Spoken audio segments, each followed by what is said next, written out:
night as well.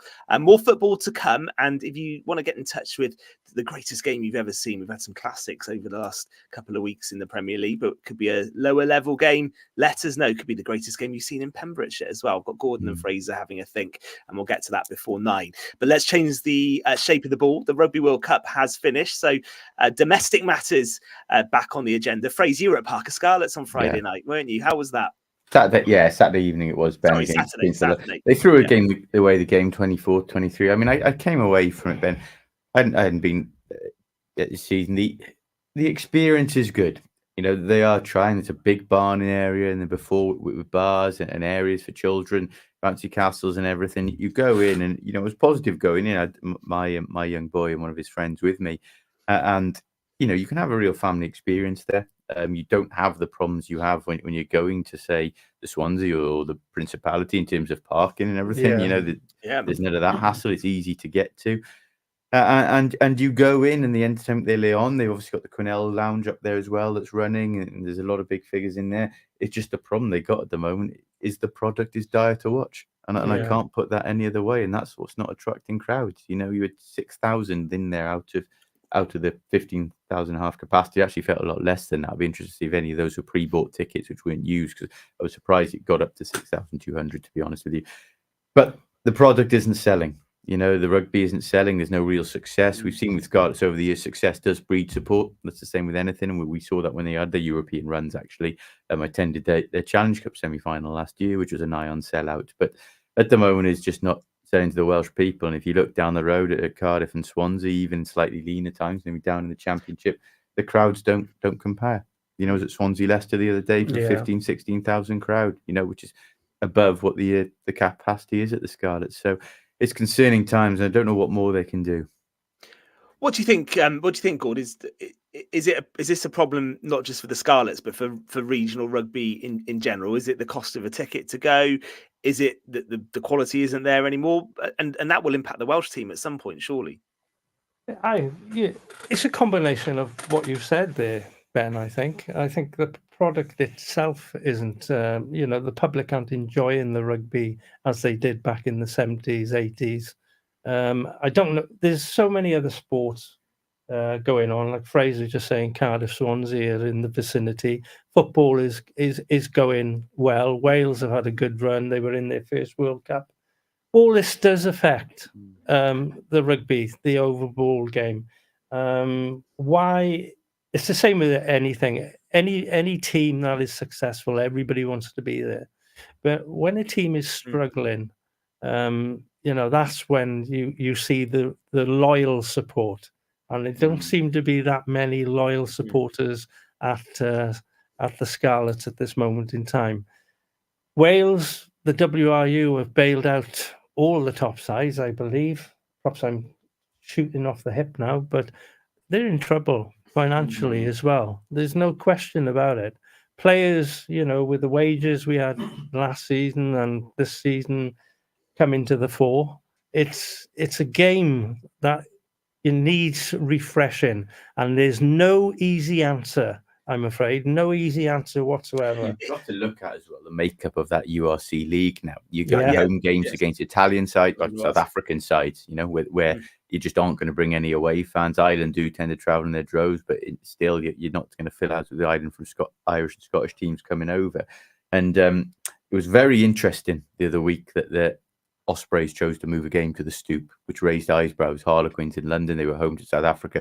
They had a much bigger attendance, well up on what they've been having at the Swansea.com. Because, of course, you've got a big South African contingent in London. So whilst it was a controversial move financially, probably a bit of the factor as well, novelty factor, given the fact that you actually had away fans there, the attendance was up, and that's interesting. I think the only way to solve it, I think an Anglo-Welsh league would improve it. I think you'd get rivalries going. You'd have the fan bases coming over, the whole England-Wales thing and so on, but that doesn't look like an option on the table at the moment. So it's how would that work? I agree with Fraser there wholeheartedly, because Wales clubs always played English clubs back in the day, and they were really well-attended games. We don't see English clubs playing against Welsh sides unless they're in the European group together, or some other competition. It's a real sad thing. They've got their problems as well, mind, the RFU. Financially. Yeah. And I think that they all need to get together. And as Fraser just said, they need to look at an Anglo league. So would you to just help have each other? Would you not have the Irish and the Scottish sides in there as well? I just said get them in as well. Get them in as well. Get them all in. Yeah. They've all got to get in and help each other. We need the best sides from each country to play each other regularly, and hopefully that will boost the attendances a little bit more. I remember the Italian. I'm not saying sides. it's the answer, but they need to do something. I remember the Italian sides coming into this format as well. As Fraser said, South African teams in there too now, of course. Does that work? I know, Fraser, you made the fair point that they don't bring many away fans. So would that experiment be ended in this solution, do you think? I think it has to be. I think we've also got a largely uncompetitive league now. The Irish IRFU have got so much more financial power. They've obviously used it widely. And it's Leinster or Munster. More often than not, it's Leinster in recent years. The days of the Scarlets, I think, had that what is now an isolated league win, didn't they? 6-7 years back. The Ospreys in the early part of the noughties were competing and won titles as well. But that's the other thing that adds to it. There's not really much to play for it. Already that Leinster are going to dominate it. Munster are probably going to be behind them. It's a largely uncompetitive league. I'm going off the subject a little bit, but a couple of weeks ago, you remember that Wales played the Barbarians, didn't you? It's rather ironic this happened, that the Cardiff and Llanelli are complaining about Wales playing, and they're being paid by the WRU, who haven't had autumn internationals. So that the WRU thought they'd just put one in, and they didn't rip the fans off. They were only charging a tenner to go in and watch an international. So I think the argument there is it clashed with Scarlet's Cardiff Blues, didn't it? Yeah, I think scheduling could have been better in terms of it could have been. I agree with that, Fraser. Yes, but it's just ironic how they complain. Yeah, of course. Yeah. Do you think there's an issue with identity as well with regional rugby? So do the Scarlets feel truly like Pembrokeshire's side, for instance? There's always been a battle, and I think probably success on the field helps that too, because more people want to go and watch just as a result. But has that been an issue for say the Scarlets more than it has maybe for the Ospreys or the Cardiff Blues, for instance? No, I'd go the other way. I think the Ospreys and Cardiff, who are now the Scarlets and Cardiff Rugby, they're the ones who have kept identity. They obviously stood alone when rugby at regional, so to speak. So they've still got the argument that they're still the same club that was initially formed. It doesn't quite work like that. No. And obviously Cardiff had a big battle to drop the Blues from their name, because they felt that was a stain on their history, and they've managed that. You look at the Newport Gwent Dragons and the Ospreys, they've both completely struggled for identity. Swansea Neath fans haven't really taken it on board since the successful era has gone. Newport especially. And I seriously question, and I hate saying this, but you have got to think logically. If we are in dire financial straits, can we keep affording to run 4 pro teams? I don't think we can at the moment. And if we do, the Dragons are the ones inevitably going to suffer, because they've been bailed out by the WRU. The Celtic Warriors, which was Bridgend as well, which was a great club as well. They're gone. And you mentioned there, Gord mentioned about the WRU bailing out regions. Well, they actually own the Newport Gwent Dragons, and they're the ones struggling more than anything. And it's been difficult because you haven't got a structure which the Valleys are happy with. They feel that Pontypridd are omitted and so on, and that there's so much disparity around that Dragons region that I cannot see it surviving, truth be told. That said, and obviously it's tricky times for regional sides at the moment, as you say, Fraser, having been there on Saturday. Great over the years, there've been some great moments there, haven't there? There've been good European runs, great nights at Stradey Park, and great nights at Parc y Scarlets as well.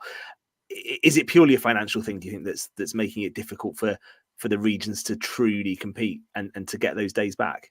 It's a huge factor. It's a huge one. There's a knock-on effect and everything else. If you financial factor in, you haven't got your best players, you're not competing, And without competing, without success, you're going to lose a lot of fans. And what I say, I don't mean this in a negative way, because it's actually a great concept. But in Pembrokeshire, we'll always have links. Josh Macleod, unfortunately, captain for the season, and has picked up an injury straight away. But I counted, something like a 90 to 100 kids on the pitch at half time. A lot of junior teams there, and a lot of them from Pembrokeshire, which is great. And their coaches get to go up, but at the same time, you're giving away a couple hundred free tickets there, aren't you? You're not particularly making money off that initiative. And then it's almost, you look at the attendance and it's almost falsified by the fact that you've got so many mini teams up there for free. Now, it's a great thing for those kids to go and run on Parc y Scarlets. I'm not knocking that at all. but they almost feel it has to be done just to get a few youngsters in there and to get some noise in there. And like I said, there's nothing wrong with a lot of the initiatives the Scarlets do, and the setup is good. It's, like I said, it's a family-friendly occasion.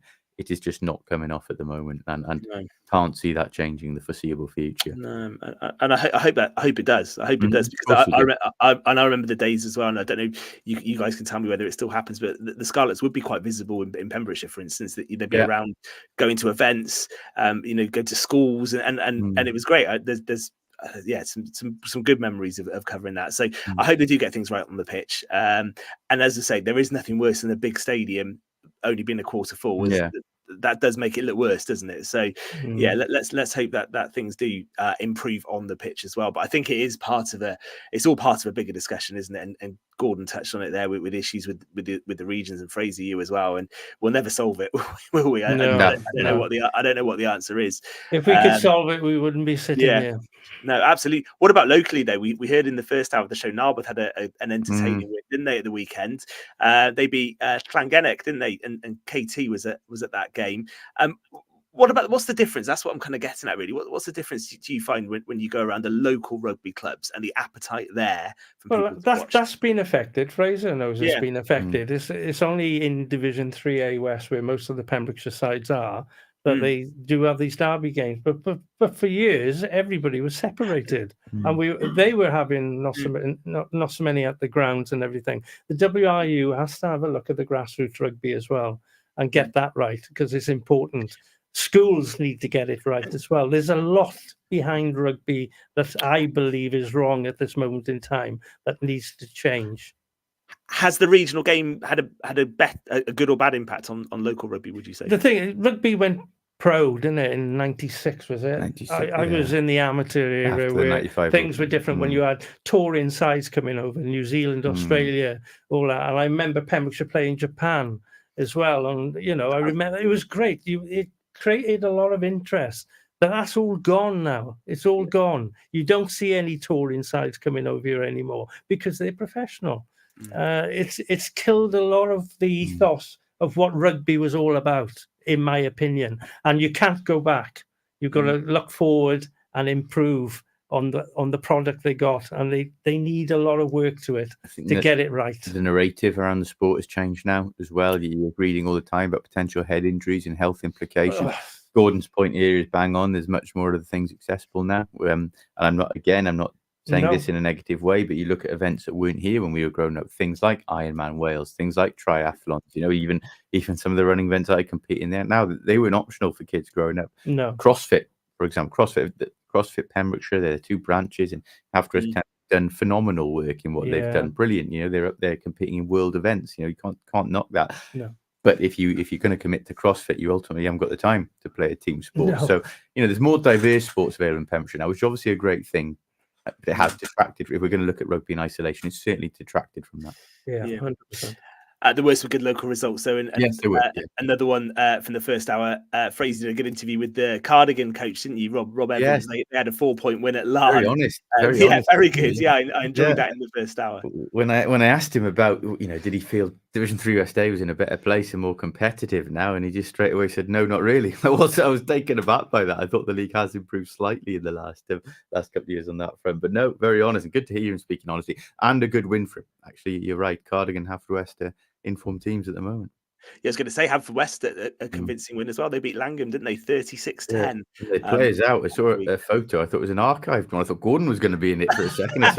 Some of the boys they recalled to play on Saturday. I couldn't get my boots on. I can't tie them. When did you last play a game, Gord? When I was 40, so that's a long time ago. Was that for Haverfordwest? No, that was STP versus Tasker Millwood. Yeah, the old boys. How was it? I lasted a half, and I remember the old teacher, Gelly James. I hope you're listening. He said, "Gordy, there's another half." I said, "The only half I have is in the bar." I'll see you later. I'm not in school now, Mr. James. Fantastic. Yeah. I have been offered a lucrative offer to come out of retirement. Actually, in December, the St David's formed the second team to play the Pembrokeshire Vikings. Right, okay. Unfortunately, I'm walking Eaton-Evans that weekend, so I won't be buying a pair of boots just yet. I thought we were going to get an exclusive there. Did you? Yeah, we get him mic'd up and all, wouldn't we? Exactly. The gentle teasing Fraser's had about his comebacks, and we thought we were going to get one revealed there. Do have a look at pembrokeshiresport.co.uk, by the way, for loads of rugby reports and photos from the weekend. Thank you, chaps. It's a good discussion. It's one we'll, I'm sure, return to, because the future of the regional game in Wales is one obviously care about as well, so it does have an impact on the national side as well, no doubt about it. So any ideas on that, do let us know. Final part, we will have a look at some indoor cricket news, a bit more local stuff as well, and greatest ever matches you've ever seen. We'll do that before 9 o'clock on Pure West Sport this Monday evening with Eaton-Evans and Morris Solicitors. We're back in a few moments. Pure West Sport Show, sponsored by